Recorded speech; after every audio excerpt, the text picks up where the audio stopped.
देखो, अब यहाँ पर हम सारे के सारे फॉर्मेट स्पेसिफायर्स देखेंगे कि कैसे काम करते हैं, और डेटा टाइप जो हमने बेसिक डेटा टाइप्स पढ़े हैं उनका उनके एग्जांपल्स देखेंगे। तो पहले हम स्टार्ट करते हैं इंटीजर से। जैसे मैंने लिखा integer a equal to 100।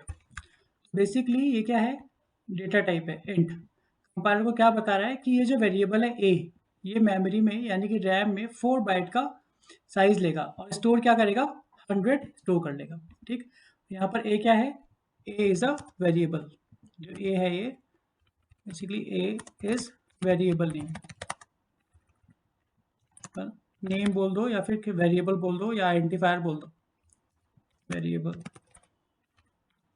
Okay, bite लेगा, 4 बाइट का स्पेस लेगा, 4 बाइट्स का स्पेस लेगा यानी कि 32 बिट। ओके, अब देखो इस डेटा को मुझे डिस्प्ले करना है मॉनिटर पे, तो उसके लिए मैं क्या करूंगा, डिस्प्ले करने के लिए हमेशा फंक्शन कौन सा यूज होता है, जैसे मैसेज डिस्प्ले किया था प्रिंट एफ, तो यहाँ पर भी प्रिंट एफ यूज होगा। अगर मैंने लिख दिया प्रिंट एफ ए, ये काम नहीं करेगा।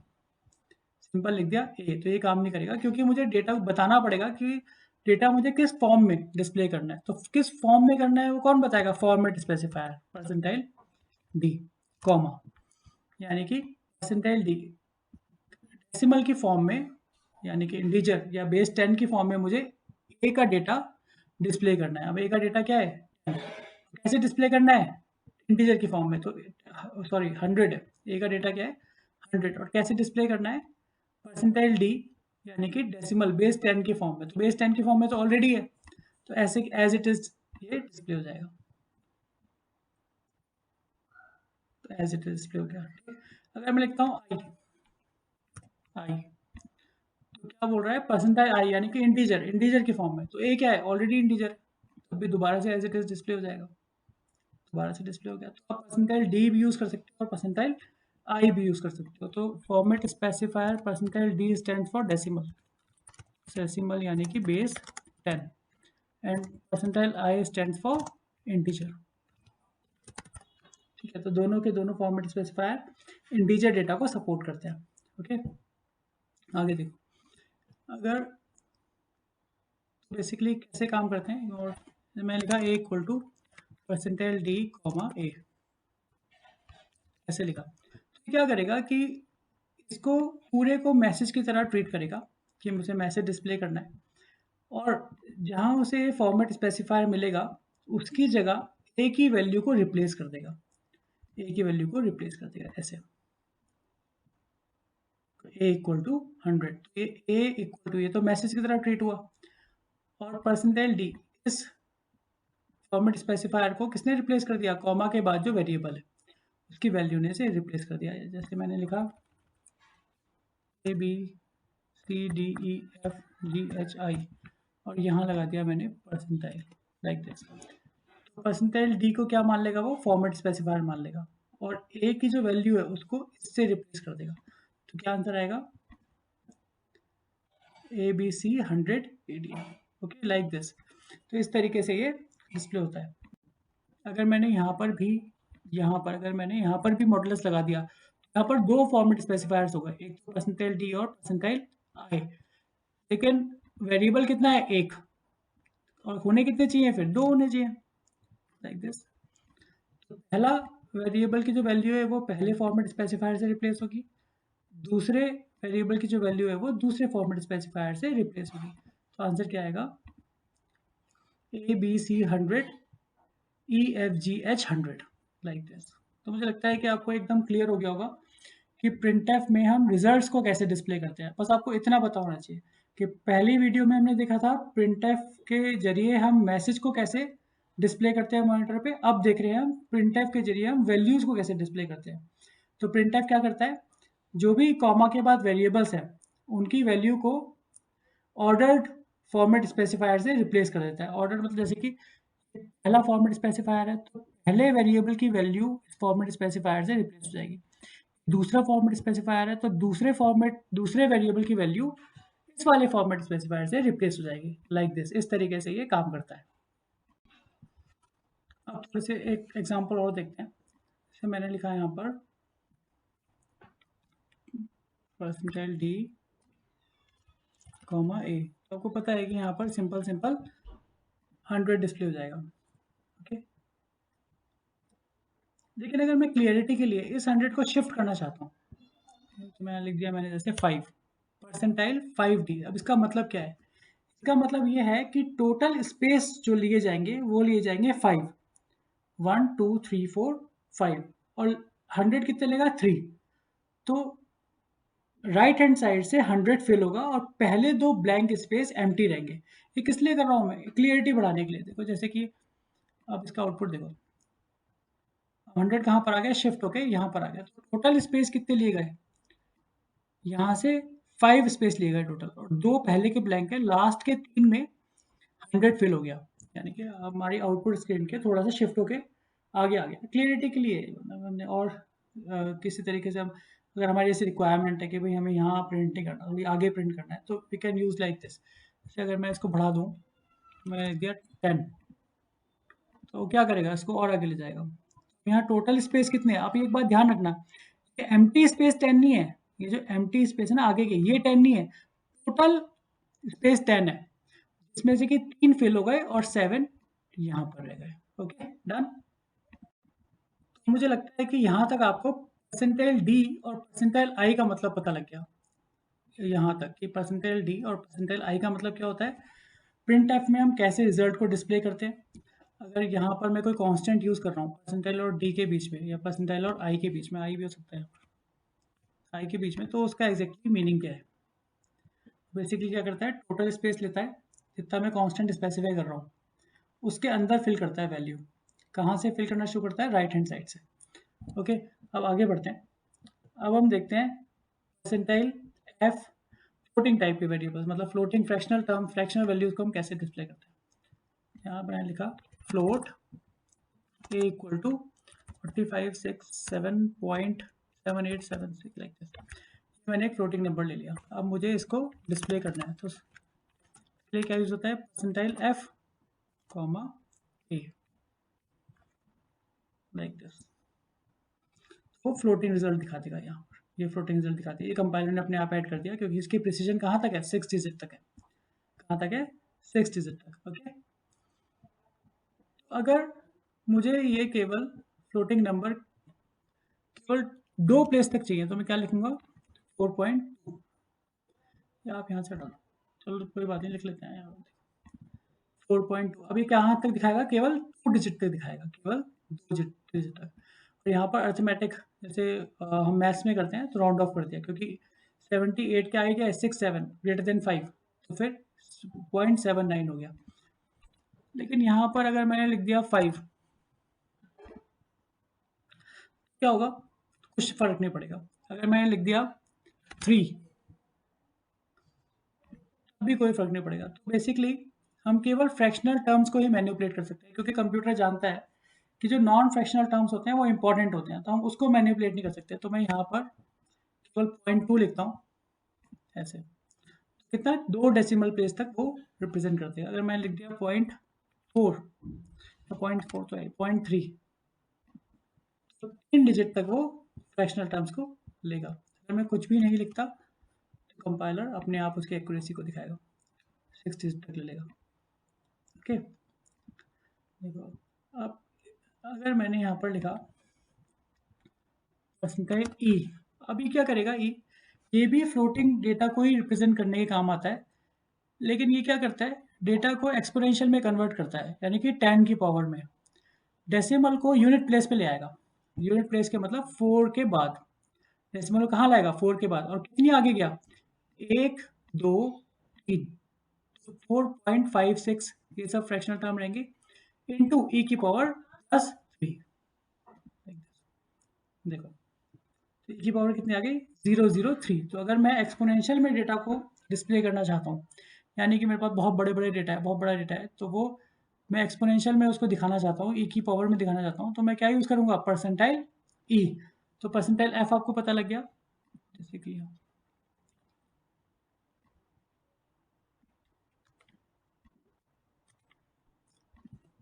एफ।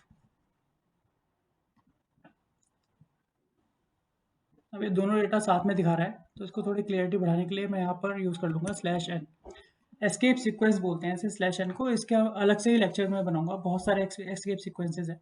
तो बस आप अभी इतना ध्यान रखो कि स्लैश एन किस लिए यूज़ होता है कि डेटा को डिस्प्ले करने के बाद कंट्रोलर को नेक्स्ट लाइन में ले आता है ऐसे करके।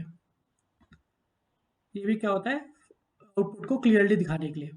जैसे पहला वाला आउटपुट आया, पहले प्रिंटफ का आउटपुट आया, उसके बाद कंट्रोलर कहाँ चला गया, नेक्स्ट लाइन में, और नेक्स्ट लाइन में ये आउटपुट आ गया। ओके, तो मैं स्लैश एन यूज़ कर सकता हूँ। स्लैश एन ज़रूरी नहीं है कि आप यहीं पर लिखो, स्लैश एन के लिए आप सेपरेटली प्रिंटफ भी यूज़ कर सकते हो, लाइक दिस। ठीक है, ओके।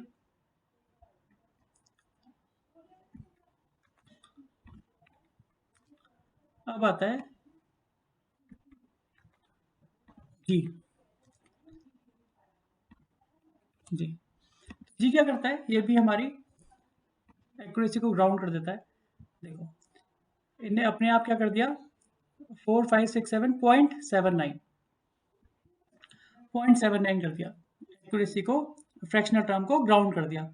यानी कि फ्रैक्शनल टर्म तो डिस्प्ले कर रहा है लेकिन बहुत ज़्यादा एक्यूरेसी मेंटेन नहीं कर रहा है। ये हम कहाँ यूज़ करते हैं, यहाँ पर हमारे पास ऐसा डेटा है कि वहाँ पर फ्रैक्शनल जो फ्रैक्शनल टर्म्स हैं वो इंपॉर्टेंट तो हैं लेकिन बहुत ज़्यादा इंपॉर्टेंट नहीं है।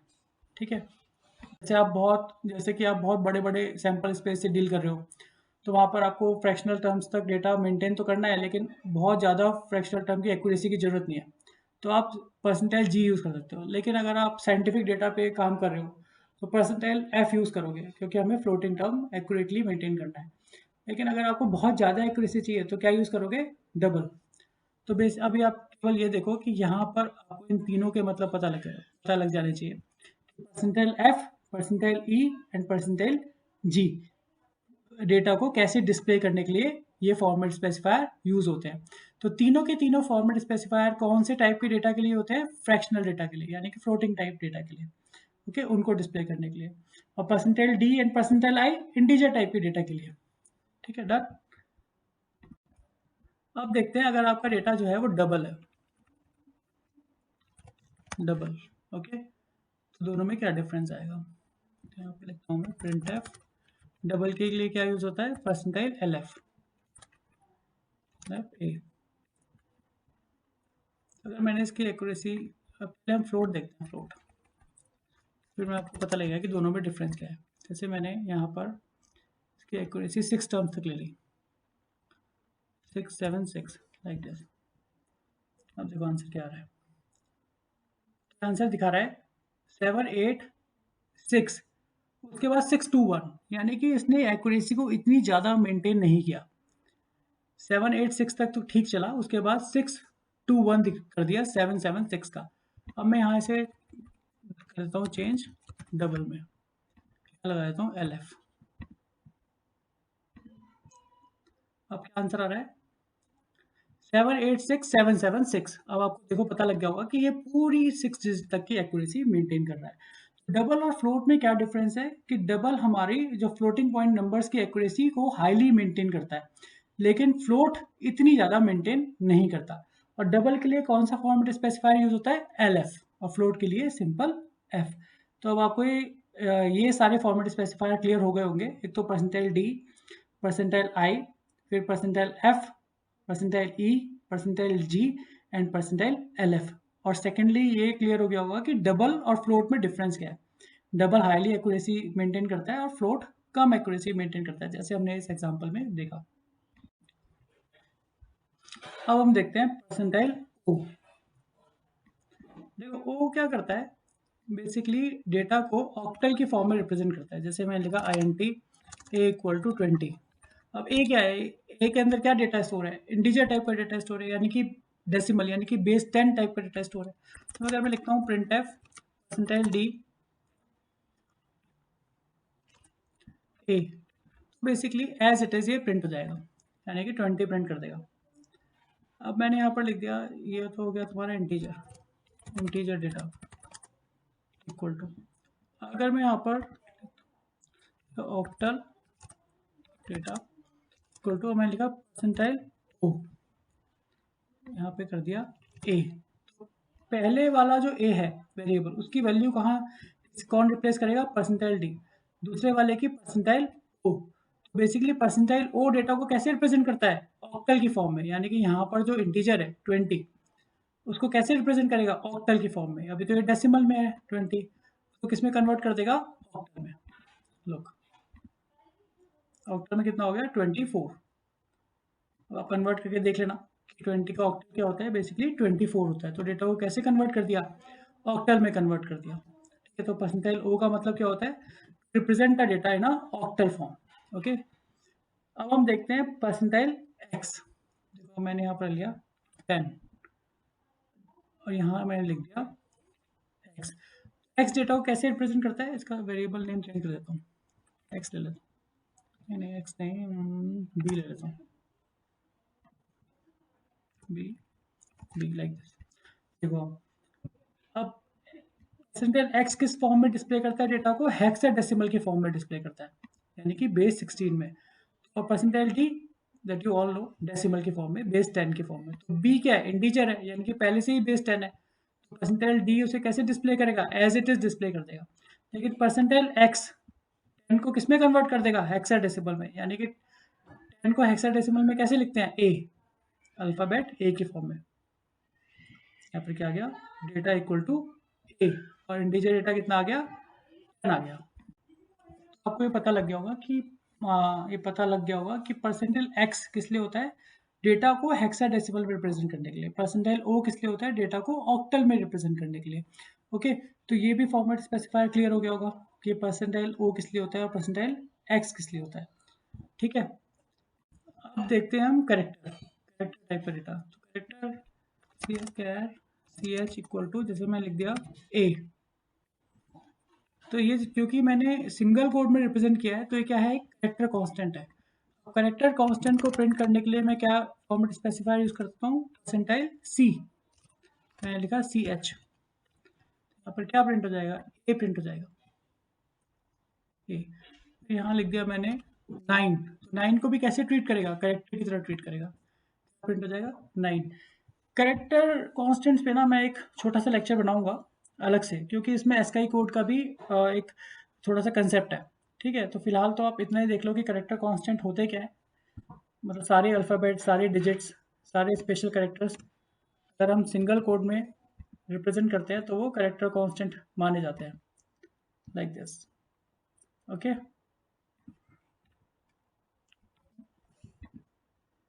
सब क्या है? Character constant. डन। तो ये तो हो गई परसेंटाइल सी, यानी कि करेक्टर कांस्टेंट्स की बात। तो मुझे लगता है कि आप सारे के सारे मेनली सब फॉर्मेट स्पेसिफायर्स के बारे में पता लग गया होगा, जैसे कि percentile D, percentile D, percentile I किसके लिए होता है? Integer data, integer data. Similarly percentile F, percentile E, percentile G, percentile L F fractional data, data को डिस्प्ले करने के लिए होता है अपने अपने अलग अलग फॉर्म में। फिर परसेंटाइल ओ ऑक्टल डेटा को डिस्प्ले करने के लिए होता है। एंड परसेंटाइल एक्स हेक्साडेसिमल, यानी कि बेस 16 डेटा को डिस्प्ले करने के लिए होता है। Okay and done. तो these are the format specifiers. फिर आपको पता लग गया होगा कि हम जैसे लिखते हैं परसेंटाइल 5D, तो उसका मतलब क्या है कि 5 स्पेस टोटल लेगा और लेफ्ट साइड से वैल्यू को भरेगा।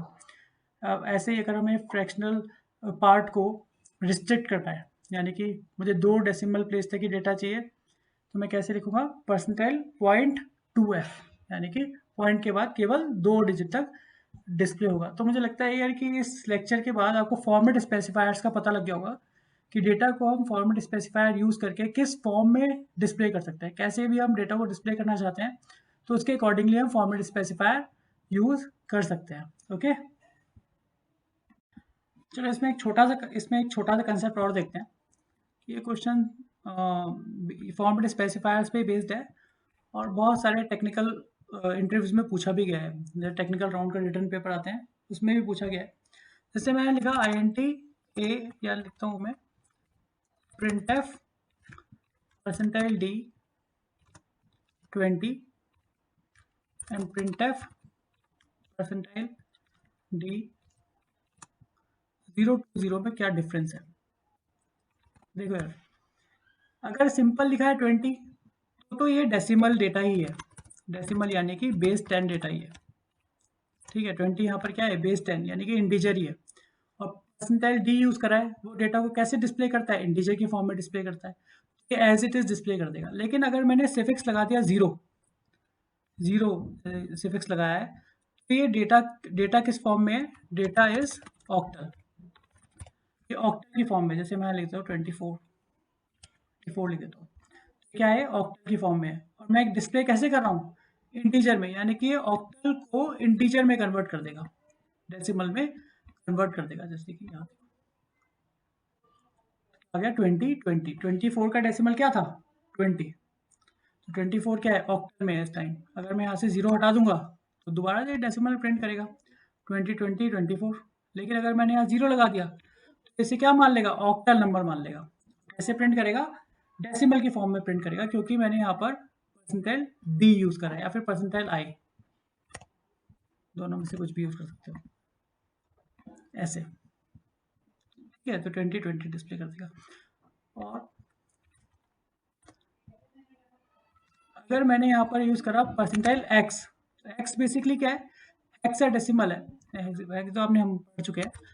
अगर मैंने यहाँ पर लिख दिया 0x सिफिक्स लगा दिया, तो ये मानेगा कि 24 क्या है, हेक्साडेसिमल है। जैसे कि मैं लिखता हूँ ए, बेसिकली ए को कैसे ट्रीट करेगा, हेक्साडेसिमल ए का डेसिमल क्या होता है, यानी कि उसका बेस 10 क्या होता है, 10 होता है। ए का मतलब क्या होता है, 10। अब यहाँ पर मैं इस ए को, जो हेक्साडेसिमल है, उसको किस फॉर्म में कन्वर्ट कर रहा हूँ, बेस 10 की फॉर्म में शो करना चाहता हूँ, मॉनिटर पे दिखाना चाहता हूँ। और डेटा किस फॉर्म में, इस केस में अगर सिफिक्स हमारा 0x है तो डेटा किस फॉर्म में होता है, डेटा इज इन हेक्साडेसिमल में होता है। डिस्प्ले कैसे करना चाहता हूँ, डेसिमल में, तो क्या डिस्प्ले करेगा, 20 एंड 10, ठीक है। तो यहाँ पर मैं लिखता हूँ printf percentile D 0 to 4 slash लगा देता हूँ ताकि थोड़ा सा क्लियर हो जाए, नेक्स्ट लाइन में आ जाएगा। देखो, तो पहला वाला तो एज इट इज आ गया 20। डिस्प्ले कैसे करना है, परसेंटाइल डी, 20 के आगे कोई सिफिक्स नहीं है, ना तो 0 और ना 0x, तो एज इट इज प्रिंट कर देगा। और प्रिंट भी कैसे करना है, डेसिमल में, खुद ही डेटा डेसिमल बेस 10 में है। प्रिंट भी कैसे करना है, डेसिमल बेस 10 में, तो एज इट इज प्रिंट हो जाएगा। यहाँ पर 0 सिफिक्स है, 0 हमारा सिफिक्स है, तो फिर प्रीफिक्स, सॉरी यार, सिफिक्स नहीं, प्रीफिक्स। 0 क्या है यहाँ पर, प्रीफिक्स पहले लगा हुआ है इसके, किसी भी न्यूमेरिक डेटा के पहले अगर 0 लगा हुआ है, 0 से स्टार्ट हो रहा है, वो कोई भी अगर न्यूमेरिक कांस्टेंट है वो 0 से स्टार्ट हो रहा है, तो क्या माना जाता है, उसे ऑक्टल डेटा माना जाता है, ऑक्टल डेटा माना जाता है। अगर वो 0x से स्टार्ट हो रहा है, ये हमारा प्रीफिक्स लगा हुआ है, तो फिर उसे क्या माना जाता है, हेक्साडेसिमल डेटा माना जाता है।